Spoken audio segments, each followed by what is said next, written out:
What's going on, everybody? Thank y'all so much for joining us here on Chad's Media for another episode of the Tyler Lennon Show. We have a very special guest with us, Coach Brandon Shaver. Coach, thank you for joining us. I appreciate it. Yes, sir. So we've had a ton of fun covering and watching your team so far this year, and you've gotten off to a great start to the season. I believe 17-7. Yes, sir.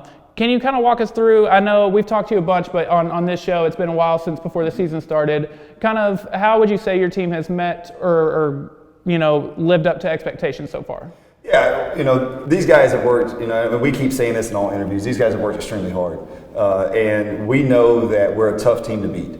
And that's the thing, that no matter who we play, no matter what the circumstance is, that when you finish playing us, you know that you don't want to play us again. And we've done that in every game. They've competed, like we talked about earlier this weekend, a little shorthanded, but they come out and competed extremely well, and just proud of how hard they worked. Yes, sir. It's funny when you look at what this season's been so far. It's kind of been a tale of two halves. The first half, it was a lot of 30-point wins.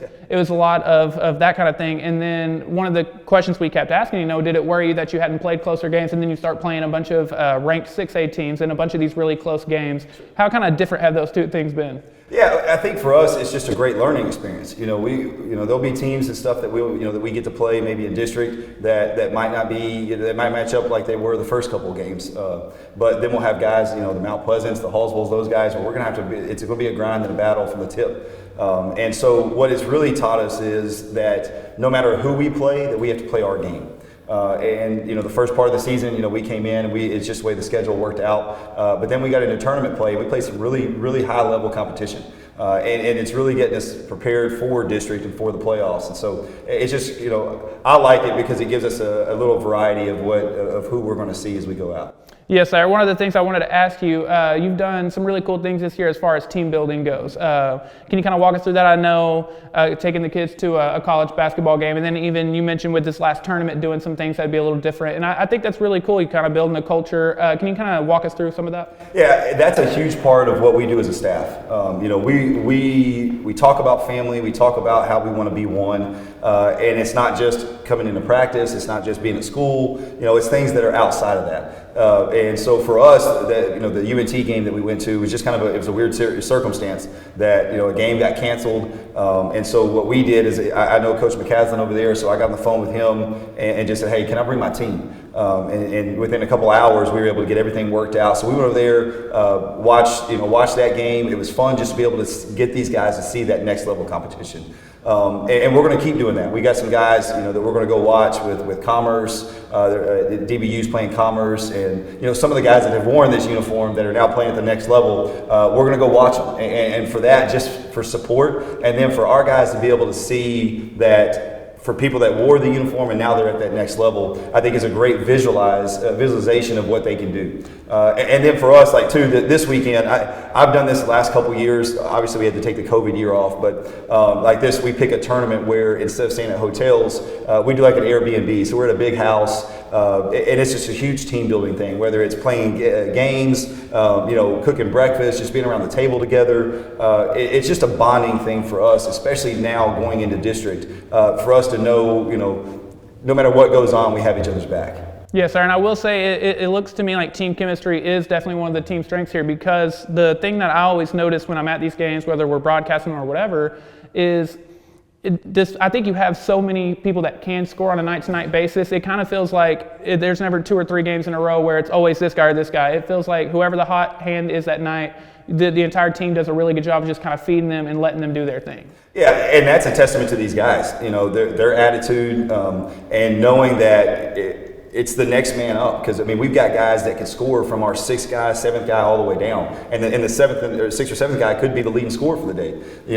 And what that does is just it's them working every day and hard in practice, and then being able to put it, have fun is what we talk about. Have fun as we're playing this game. And that's the thing. It's a good thing for us because you can't game plan against, hey, I'm going to stop Justin, I'm going to stop Cordrick. Right. All of a sudden now you got to stop Caleb, you got to stop Branson, Kaysen, Parker, all these guys that are, Malachi, these guys that are coming in that you can't just go, hey, we got to focus on. If we shut him down, we're okay. We have 6, 7, 8 guys that can score the ball, and you've got to be able to defend all of them. Yes, sir. And a little bit more to that point, I wanted to ask, we've seen a few different starting lineups from you this year. Is that something that we might see moving forward, or is that just trying to figure out your rotation before you get to district in the playoffs? It's a little of both. We do the same thing of what SIP done in the past, where you earned your time in practice. And so we have the board, we grade practice, and so it's not something that's, hey, we're starting you because we just like this starting five. It proves it as we go onto the floor that these guys work.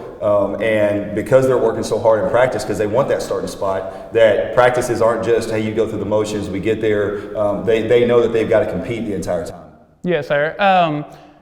You just finished up, I believe, the rest of your preseason. You already played one district game, and it was a huge win. How important was it to set the tone in that first district game? And it's big. We wanted, and what we talked about is we want to set the tone early. Especially, we talk about that even coming out of the game, but especially when the district starts, we want to make sure that we're taking care of the business that we know we need to take care of. And it worked well with us in Marshall coming out. Then we got Pine Tree coming up on Tuesday. So again, it's one of those where we talked even in the locker room at the last game against Mesquite Horn at the end. It's like, now guys, it's all business. This is the time now that we've built. We've played these 24 games. But now we're ready to get the next 11 to see how the season now is broken up into pre-district. Now we're in the district part of it, and just see how we compete. Yes, sir. You're at this point now, and of course your entire season's built for the district portion.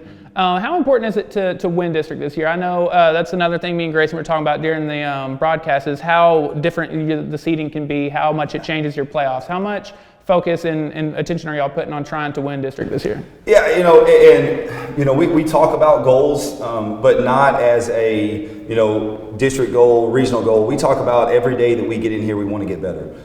Because again, if we start looking at substantial goals like that, I think our focus can get away of what we need to do every day. And especially if we're able to get into a good lead, or get into, if we have a great start in the district, that we might have a couple of games that we slack if we're thinking, oh, we're already going to win, or so we do want that. We look at seeding and looking at, do we want to face Dallas Kimball in the third round, or do we want to face Lancaster in the third round this year? And you win district, you'll get Lancaster, which is not as good as they used to be. As this year, they're just, they're down a little bit than what they've had in the past. But then you've got Dallas Kimball, which now is a really, really good team. And so if you get to that second, fourth seed, you're going to have to face Kimball in that third round. In the first, if you get the first, third seed, now you're looking at looking at Lancaster in the third round. So obviously that's a goal of ours, but we don't really talk about that as much, as more now just focusing on each game at hand, and how we can take care of business each day in practice and then into those games. Yes, sir. My final question for you would be, and we kind of touched on this a little bit earlier, but you've played so many ranked teams, so many really good teams this year. You're getting close to the playoffs. How important do you think that's going to be, having experience against those teams, seeing that you can beat them or play close with them anyway? Yeah, and I think it's huge for our confidence. Even like this weekend, playing without Justin, we played the number 7 team in 5A in Frisco Memorial, and without one of your leaders, you look at it and go, okay, how can we compete without him? But again, it's a 5-point game going into the fourth quarter, or inside the fourth quarter. And so we know that we can compete with the best of them, whether it's 5A teams, 6A teams, doesn't matter. And we've proven that. And I think that's going to carry over for us in the district. We can go out and play games that, that we can win by 30 all the time, but what does that matter to us? Yeah, you can go and be 20-0, but if you're not prepared to go into district and have those battles, then we haven't done our job to help our players get to there. And so I love being able to face these guys, whether in tournaments or anything like that. We played number 1 teams, we played top 5 teams.